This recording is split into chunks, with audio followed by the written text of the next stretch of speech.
Good morning students. आपको सारे notes videos books वगैरह मिल गई होंगी। बेसिकली थोड़ा सा मेरे बारे में बताता हूँ। मेरा नाम पुनीत है। एमबीए का क्लासेस लेता हूँ। 2006 से पढ़ा रहा हूँ। 20 इयर्स का मेरे को एक्सपीरियंस है।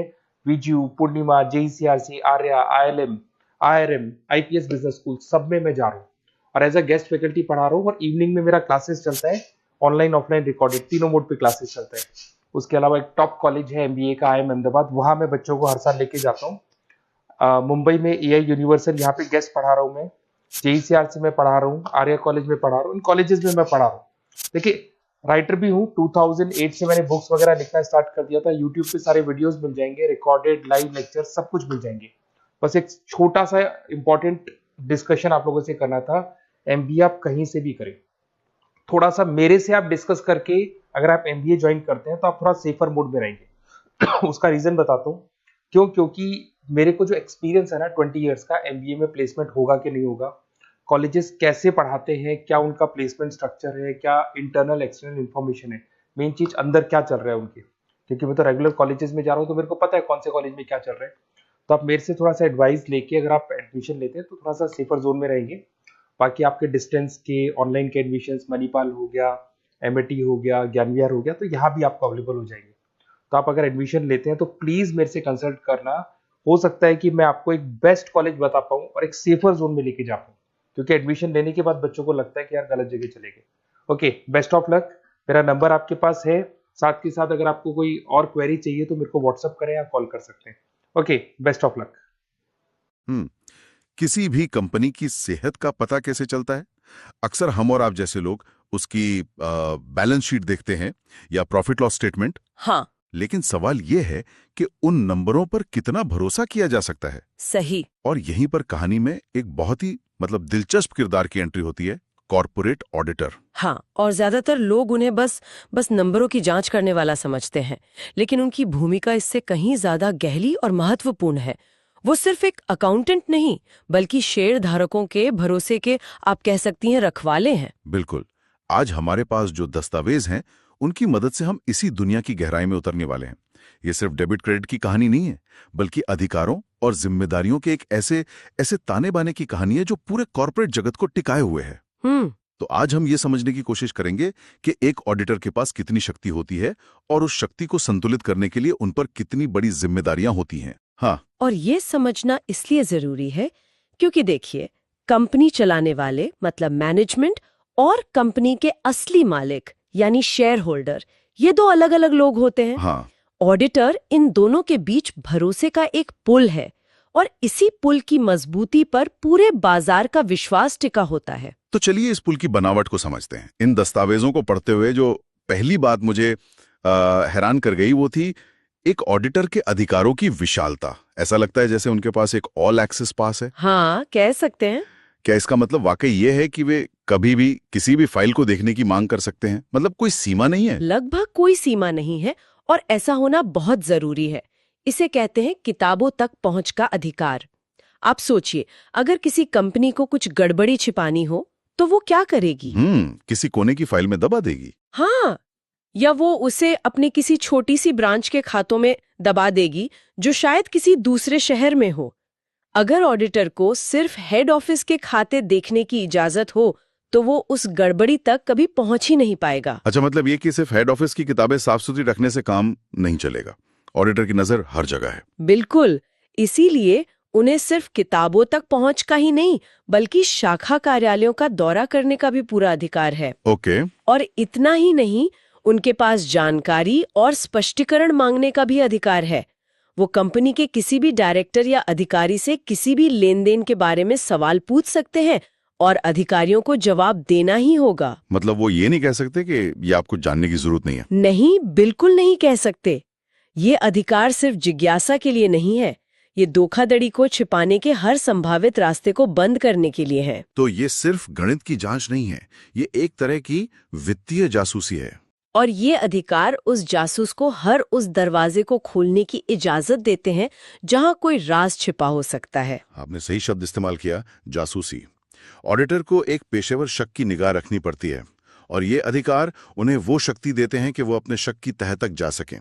बिना इन अधिकारों के ऑडिटिंग सिर्फ एक दिखावा बनकर रह जाएगी। ठीक है, तो उनके पास कंपनी के दस्तावेजों तक पूरी पहुंच है। लेकिन क्या होगा अगर मैनेजमेंट उन्हें बातों में उलझाने की कोशिश करे या उनकी रिपोर्ट को दबाने की कोशिश करे?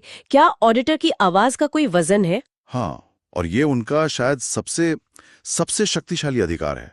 अच्छा। ऑडिटर के पास सिर्फ फाइलों तक ही नहीं, बल्कि सीधे कंपनी के मालिकों यानी शेयरधारकों तक पहुंचने का अधिकार होता है।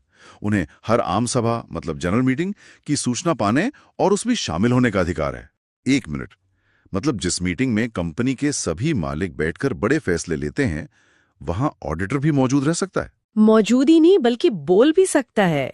ये उनका सबसे बड़ा हथियार है। ओह, आप सोचिए, अगर ऑडिटर को खातों में कोई बड़ी गड़बड़ी मिलती है और मैनेजमेंट उसे नजरअंदाज कर रहा है, तो ऑडिटर क्या करेगा? वो सीधे शेयरधारकों की मीटिंग में खड़ा होकर कह सकता है कि दोस्तों, आपकी कंपनी के खातों में मुझे ये समस्या नजर आ रही है और मैनेजमेंट इसका संतोषजनक जवाब नहीं दे रहा है। वाह, मतलब वो मैनेजमेंट को पूरी तरह बायपास करके सीधी मालिकों से शिकायत कर सकते हैं। हाँ, ये तो मैनेजमेंट पर एक बहुत बड़ा दबाव बनाता होगा। बिल्कुल। ये पारदर्शिता और जवाबदेही सुनिश्चित करने का एक बेहतरीन तरीका है।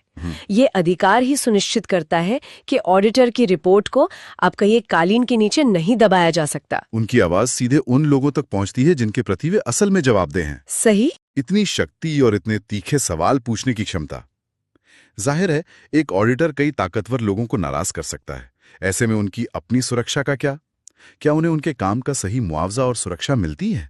हाँ, ये एक बहुत ही जरूरी सवाल है।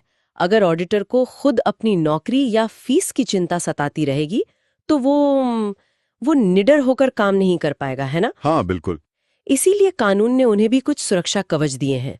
सबसे पहला और सीधा है पारिश्रमिक का अधिकार, यानी उन्हें उनके काम की फीस पाने का हक है। लेकिन इन दस्तावेजों में एक बहुत ही दिलचस्प अधिकार का जिक्र है, लियन का अधिकार। ये क्या चीज है? सुनने में काफी गंभीर लगता है। आहा, इसे एक आसान उदाहरण से समझते हैं। मान लीजिए आप अपनी गाड़ी मैकेनिक के पास ठीक करवाने देते हैं, लेकिन बाद में आप बिल नहीं चुकाते। ठीक है। उस मैकेनिक को कानूनी हक है कि वो आपकी गाड़ी तब तक अपने पास रखे जब तक आप पेमेंट नहीं कर देते। अच्छा। ऑडिटर का लेन का अधिकार भी कुछ ऐसा ही है। अगर कंपनी उनकी मेहनत की फीस नहीं देती, तो कुछ खास परिस्थितियों में वे कंपनी के जरूरी खाते और दस्तावेज अपने पास रोक सकते हैं। ये तो सच में एक बड़ा हथियार है। मतलब कंपनी को उनकी फीस देनी ही पड़ेगी, वरना उनका अपना काम रुक जाएगा। हाँ, ये एक तरह का सिक्योरिटी मैकेनिज्म है। इसे बहुत कम इस्तेमाल किया जाता है, लेकिन इसका होना ही ऑडिटर को एक सुरक्षा देता है। और कोई सुरक्षा? हाँ, एक और जरूरी अधिकार है, क्षतिपूर्ति का अधिकार। देखिए, ऑडिटिंग एक बहुत जोखिम भरा पेशा है। एक छोटी सी गलती पर भी उन पर करोड़ों का मुकदमा हो सकता है। तो क्या इसका मतलब है कि उनसे कोई गलती हो ही नहीं सकती या उन्हें सजा नहीं मिलती? नहीं, इसका मतलब ये है कि अगर उन्होंने अपना काम पूरी ईमानदारी और मेहनत से किया है और उस दौरान कोई अनजाने में गलती हो जाती है, तो कंपनी उन्हें कानूनी पचड़ों से बचाने में मदद करेगी। समझ गया। ये अधिकार उन्हें लापरवाही करने की छूट नहीं देता, बल्कि ईमानदारी से काम करने के दौरान होने वाली गलतियों से बचाता है। ये उन्हें निडर होकर कड़े फैसले लेने की आजादी देता है। हाँ। अब तक हमने ऑडिटर की शक्तियों और उनके सुरक्षा कवच की बात की।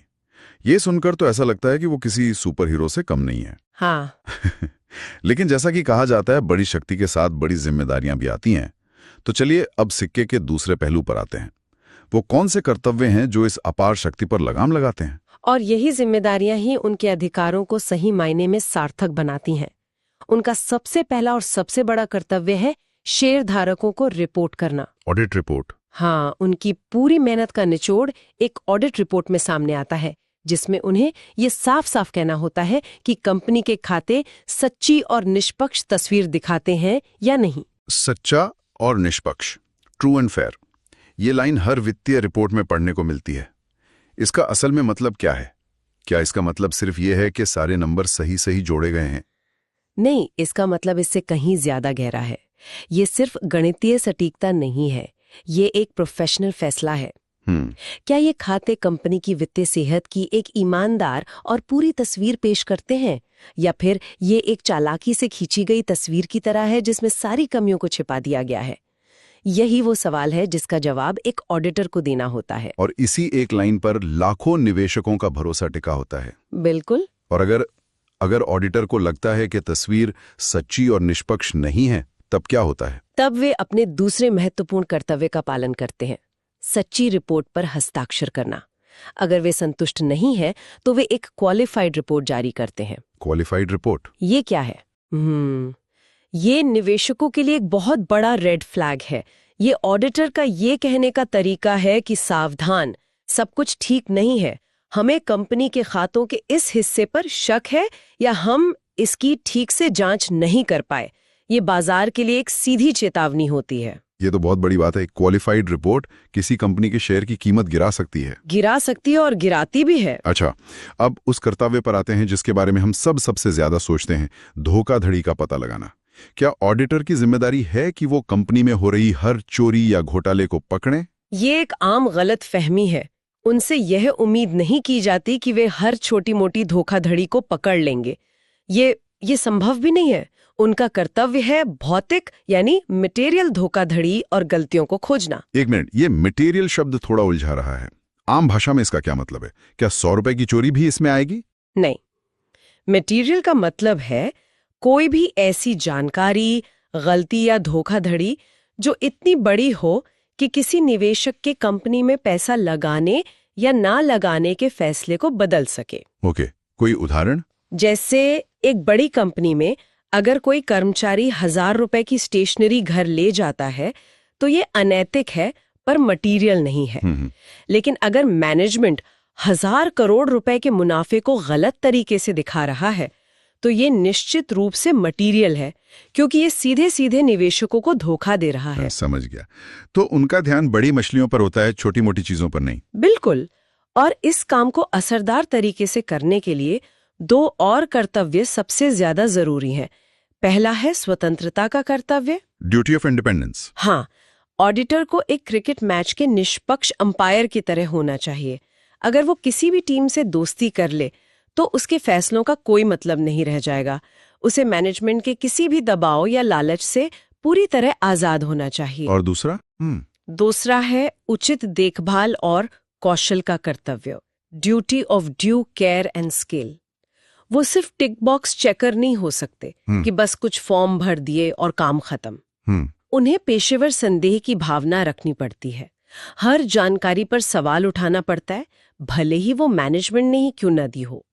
उन्हें एक जासूस की तरह सोचना पड़ता है कि यहाँ क्या गलत हो सकता है। तो संक्षेप में देखें तो कॉर्पोरेट ऑडिटर की भूमिका एक दोधारी तलवार पर चलने जैसी है।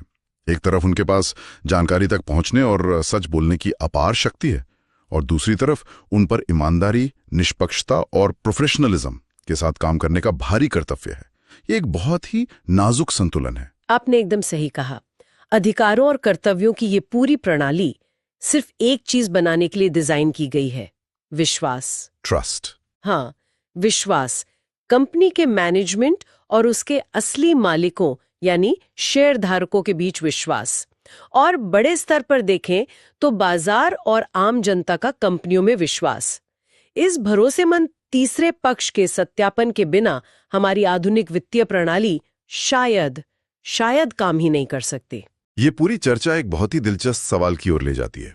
इन दस्तावेजों में तकनीकी सलाह लेने के अधिकार और उचित देखभाल के साथ काम करने के कर्तव्य का जिक्र है। आज के जमाने में जहां आर्टिफिशियल इंटेलिजेंस मतलब AI करोड़ों का लेन देन कर रही है और ब्लॉकचेन जैसी जटिल टेक्नोलॉजी आ गई है, वहां एक ऑडिटर के लिए उचित देखभाल का मतलब क्या है? ये आज ऑडिटिंग पेशे के सामने सबसे बड़ी चुनौती है। उचित देखभाल का मतलब अब सिर्फ अकाउंटिंग के नियम जानना नहीं रह गया है। आज एक ऑडिटर को ये समझने की जरूरत पड़ सकती है कि क्या कंपनी का साइबर सुरक्षा सिस्टम इतना मजबूत है कि वित्तीय डेटा सुरक्षित रहे। अच्छा। उन्हें शायद अपनी टीम में डेटा साइंटिस्ट रखने पड़े जो ये जांच सकें कि किसी AI मॉडल ने लोन देने में कोई गड़बड़ी तो नहीं की। तो क्या भविष्य का ऑडिटर एक अकेला इंसान न होकर एक पूरी टीम होगा, जिसमें एक अकाउंटेंट, एक डेटा साइंटिस्ट, एक साइबर सुरक्षा विशेषज्ञ सब शामिल होंगे? बहुत हद तक ऐसा ही होगा।